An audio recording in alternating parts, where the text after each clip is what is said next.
This is Intelligent Psycho back here with another stream. So this time I'm gonna talk about the Golden State Warriors and the Minnesota Timberwolves Game 5 overall recap and reaction. And the Minnesota Timberwolves and Anthony Edwards advanced to the Western Conference Finals for back-to-back seasons. They have been to 13 playoff appearances. The Minnesota Timberwolves in general as a team have been to 13 playoffs and have been bounced out in the first round of the Western Conference playoffs. 10 out of those 13 years that they've made an appearance in. And this is their third Western Conference Finals. And they made a Western Conference Finals appearance last year against the Dallas Mavericks, and they had the other Western Conference Finals appearance back when Kevin Garnett was on the team back in 2004 to face against Shaq and Kobe's Lakers. And that was one of the only few times with that. But this time around, they advanced by winning 121 to 110 over the Golden State Warriors. And the story was the fact that the other role players, the other starters for the Minnesota Timberwolves had stepped up. Jimmy Butler did not have a good game for the Warriors, and Draymond Green was just, typical Draymond Green. But the story was, of course, Jonathan Kuminga and Brandon Baginski.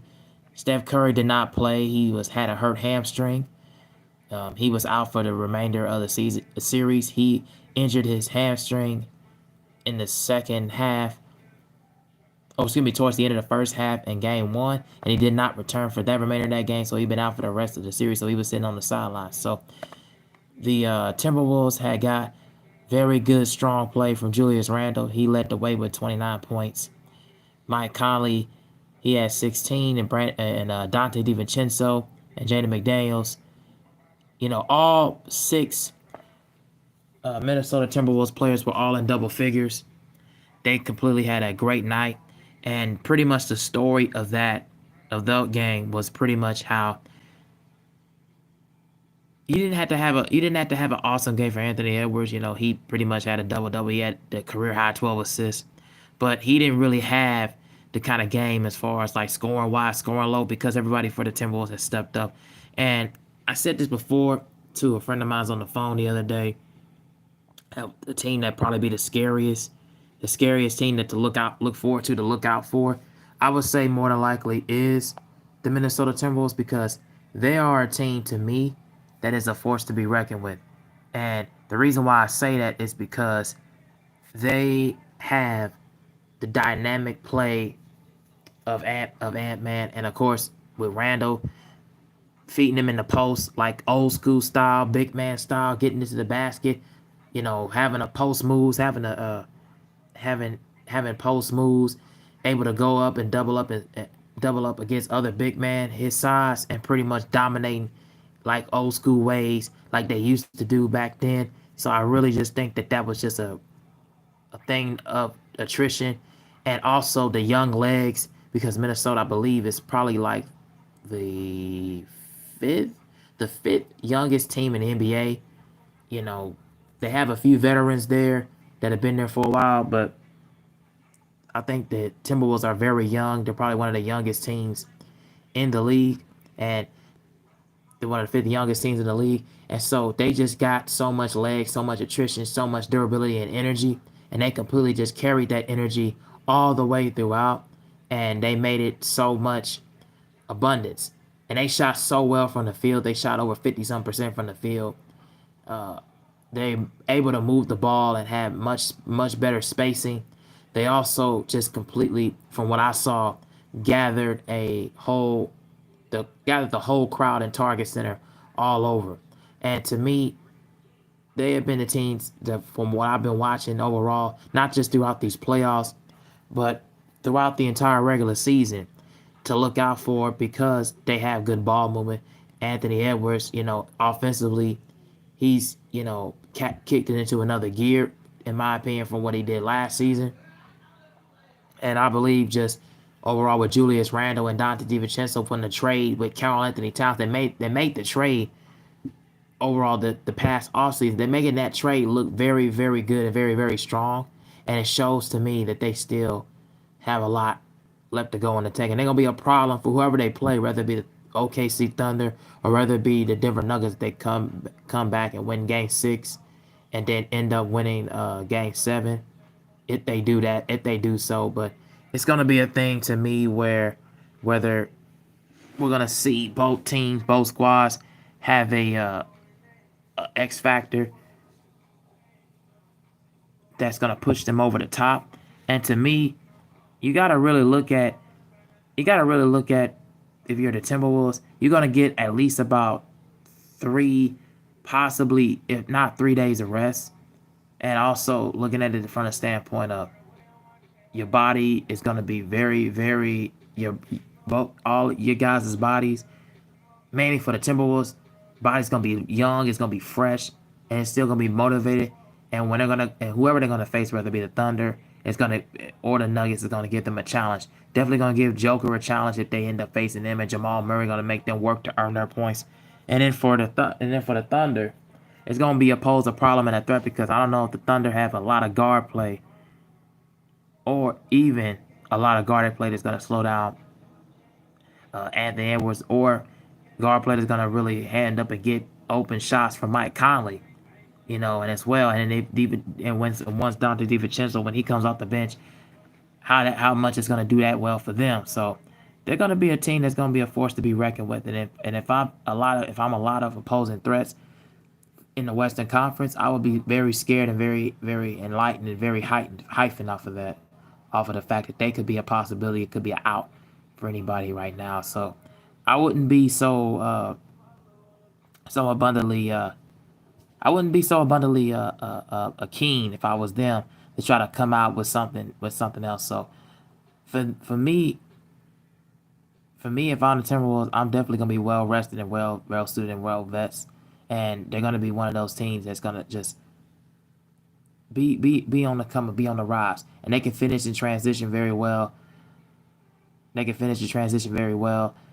Their defense is very underrated. And I think they're like ninth or 10th in defensive efficiency. They don't allow a lot of opponents, to get over 105 points a game, which in a lot of sense is, in comparison to way how the league is now, where it's a lot of 3-point shooting, it's a lot of just, lack of ball movement, and it's hardly a whole lot of defense. Anyways, just having that standpoint alone is going to be a thing that's going to help them. That's actually been the main thing that's kind of a standing point for them. So I liking the fact of what they're doing at this point. That's really going to be a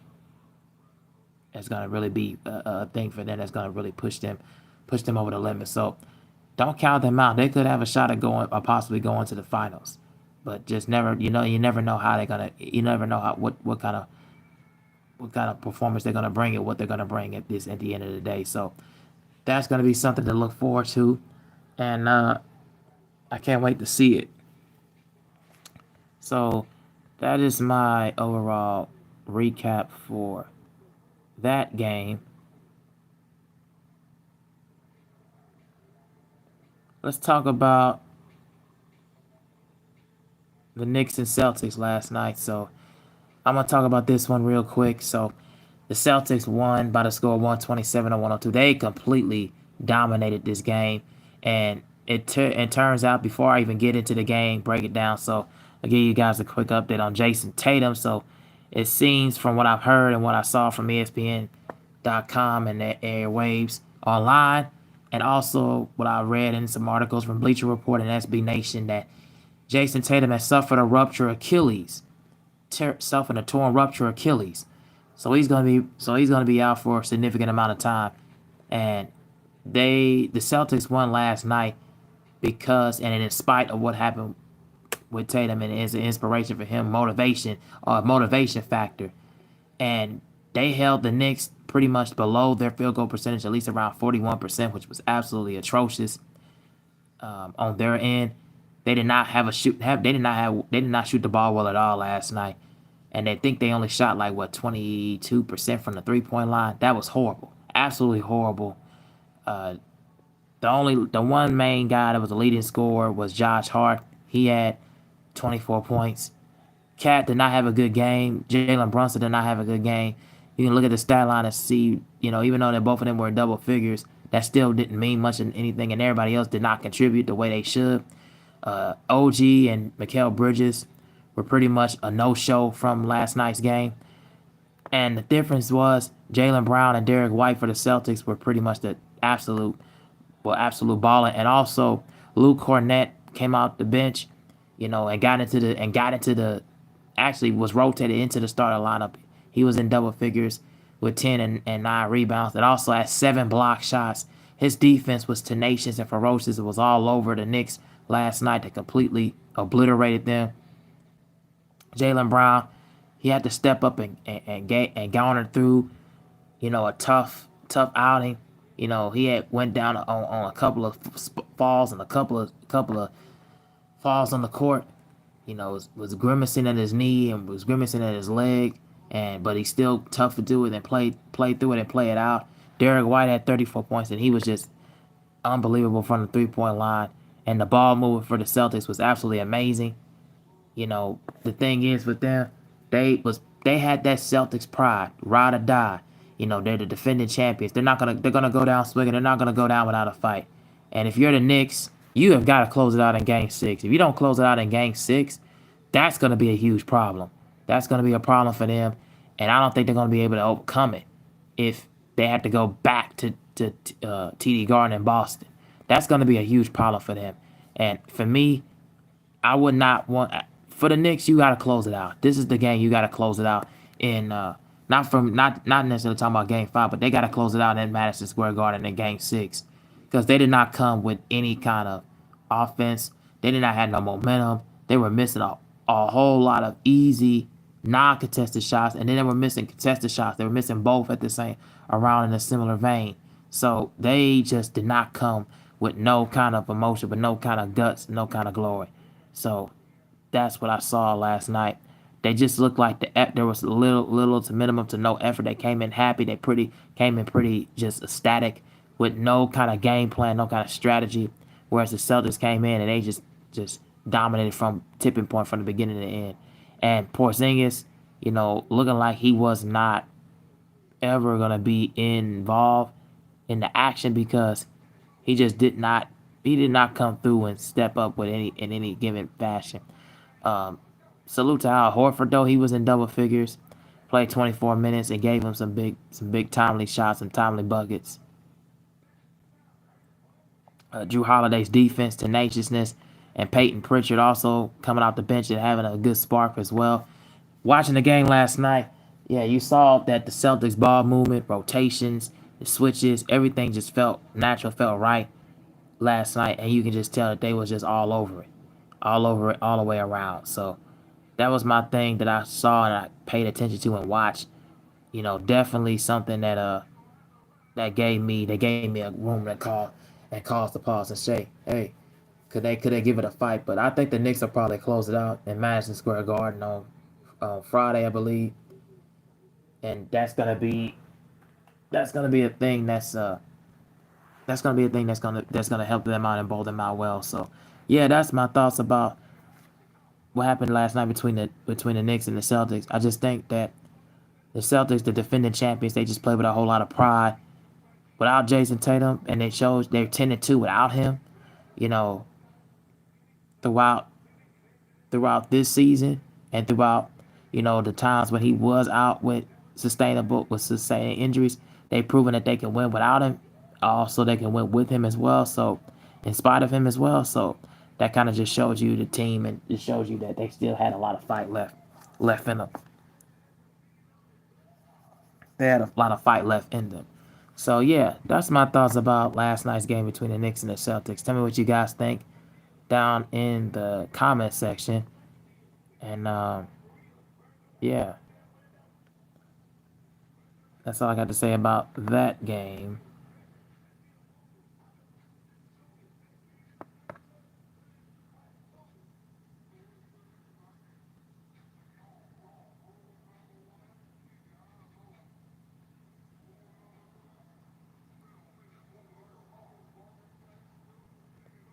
And the last story I'm gonna talk about and cover was this story I just read on Variety. But I wanted to talk about this real quick because I thought it was something interesting. So Scarlett Johansson was calling out the Oscars because they snubbed Avengers Endgame back in 2019 for Best Picture, and she was saying, "I miss Marvel co-stars, but won't miss with but won't mess with Black Widow Return." As Scarlett Johansson has a bone picked up with the Oscars, and she had an interview with Vanity Fair and talked about the continued shock over Avengers Endgame being shut out for major races like for Best Picture today, and Black Panther remains the only Marvel movie to land on top of the Oscars nomination in the top category. How did this film not get nominated for an Oscar? She asked about 2019's record breaker would reveal the nominations for visual effects. We only received only one nomination for visual effects, but it's possible the movie that should not have worked and that it really works as a film is one of the most successful films of all time. And she goes on to speak in this interview, and then she also talks about how her return for the Marvel movie Black Widow, how she worked hard for the kind of success she worked for to get to that role, and her journey, and then how she completed her journey, and then also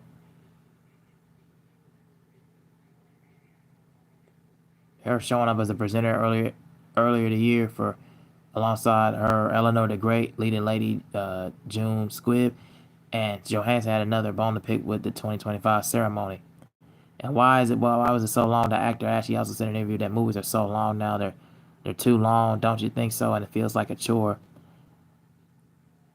And Vanity Fair suggested that the notorious James Bond tribute bloated the runtime. Jordan responded, "No comment. It felt like an ad placement. What weird thing?" People were like, what the hell is that?" Okay, so my thoughts about the Avengers Endgame movie getting snubbed. I remember when I saw this movie back in 2019, and I ended up seeing this movie multiple times afterwards. But yeah, it's kind of funny now looking back in retrospect on how this movie only had one category nomination for only visual effects, but the Russo brothers, when they did this film, it's more than what they were just focusing on was the visuals. They was focusing on completing a whole 12-year ensemble from the first Iron Man into its own for and a capsule journey for our main fighting team and making the main Avengers heroes. That's what you look at it from in hindsight.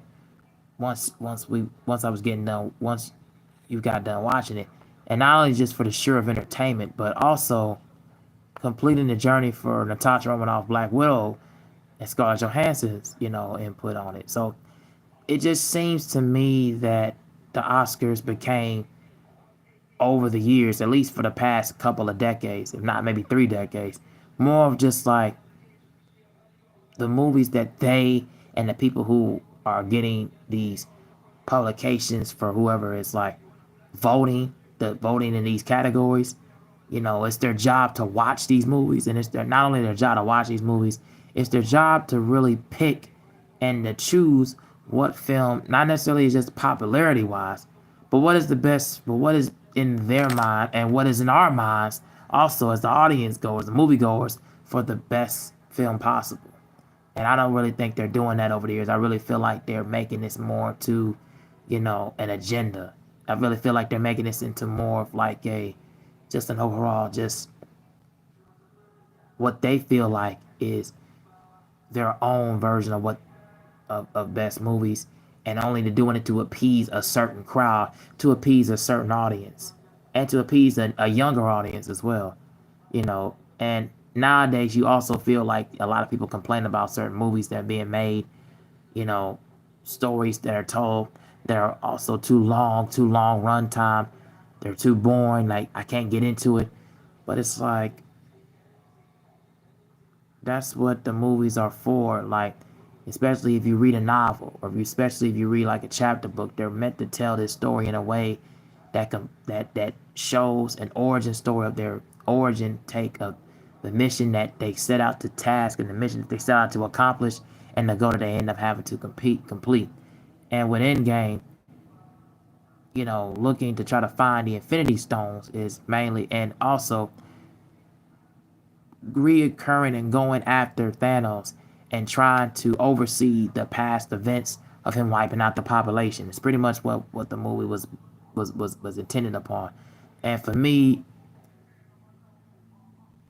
I just don't think that they're really. I just don't think the Oscars are really paying attention to the fans. That are not really paying attention to the audience. They're not really paying attention to what really is the quality in movies anymore. I really feel like they're just doing it for popularity. I really just feel like they're doing it for agenda. I really just feel like they're doing it for show, and they're not doing it for the sake and the will and the love of the people.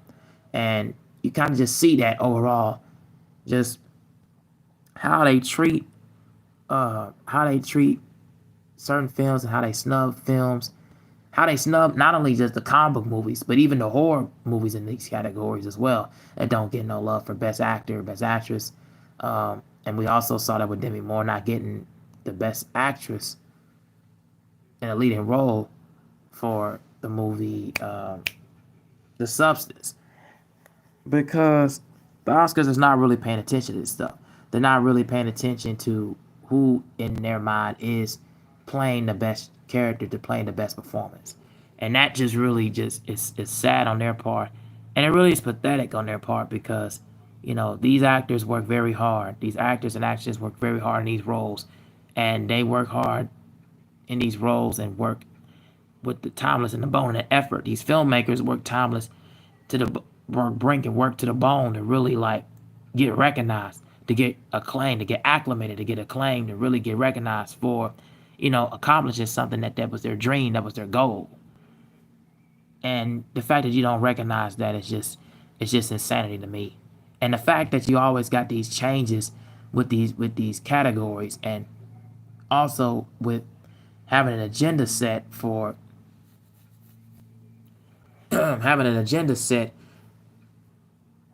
by not watching these movies in these particular categories, mainly for Best Picture, because I saw from Best Picture this year that, and I read a couple of articles that a couple of filmmakers and a couple of one of the actors and a producer and a couple of filmmakers had said they didn't even watch half of the movies that are even 10 films that was nominated in the category, and it just made no sense to me. So again, the fact um, that you seen what I just read with Scarlett Johansson, about not Avengers Endgame not getting that kind of recognition and love and praise, but the movies that are getting these categories are not getting the recognition and love and praise from people that are professionals that are supposed to watch these movies like this their job, is a thing that's stupid to me. And so it's not really all that shocking. It's not really all that surprising. I thought Avengers Endgame should at least got a nomination for it. And I just think that overall, the Oscars is not paying attention to what's really good and what's really quality. And I think they're focusing on other things like agenda based stuff rather than making a really, quality based film. So yeah, that's all I got to say about this subject and say about this topic. But tell me what you guys think about Scarlett Johansson's comments, because she has always been one of my favorite actresses from the very beginning. I remember seeing her in Girl with the Pearl earring. I thought that was a phenomenal movie. And wasn't she in Lost in Translation? I think that was with her and Bill Murray. I really like that one as well. So yeah, man, she's always been a phenomenal actress. I'm definitely very well vast and well curious to hear what she has to say. So yeah, those are my thoughts about her comments about the snub of the last of Phase 3 comic book movie Avengers Endgame, and her comments about it. So yeah, tell me what you guys think about what she had to say down in the comment section. I'm gonna come back with some more news and some more stories later on. So yeah, I want to thank you guys for watching. Thank you for liking, sharing, and subscribing to the channel. And yeah, I'll be back with some more commentary. And let me see in the comments and just see if it was in the chat room.